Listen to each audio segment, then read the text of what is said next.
Zheng Kui, the curator of the Dianxi Anti-Japanese War Memorial Hall, had devoted 30 years of his life to collect those war relics. All 100,000 of them were either purchased or collected from China, Myanmar, and India. From helmets of Chinese soldiers, American Allies vehicles, to the Japanese table which mutilated the Chinese civilians alive. Even the skulls of the Chinese soldiers from the cannibal in the forest in Myanmar. Each piece reveals a small portion of the history. I think bringing back these relics are part of our nation's wishes and also my own.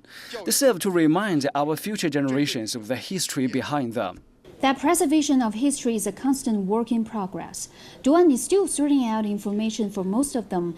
Extra work is required to also clean them, as sometimes, like this German-made M35 model helmet in particular, have been repurposed for practical uses.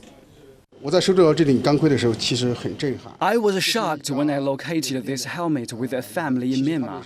They had found this helmet in the battlefield where the Chinese and Japanese fought a long time ago.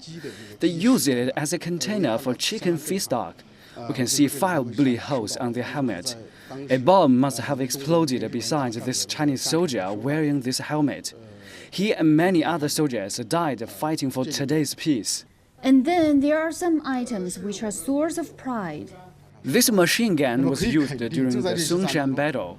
I'm so proud it was made by Hunan Weapons Factory back then, and I'm sure this machine gun was used to kill hundreds of Japanese invaders. The museum commemorates the Dianxi anti-Japanese war around 1942, when China built the Myanmar Road to receive international assistance from other countries.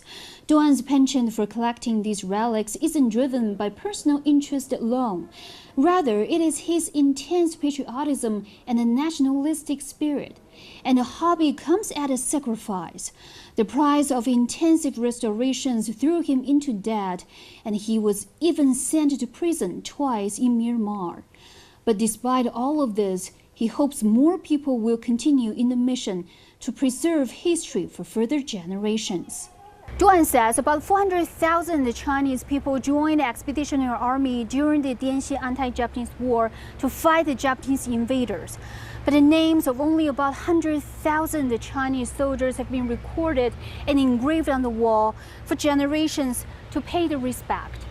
Today, people use different means to remember these heroes, bringing their ashes back home, or like Duan Kui, collecting evidence which shows history of Japanese aggression.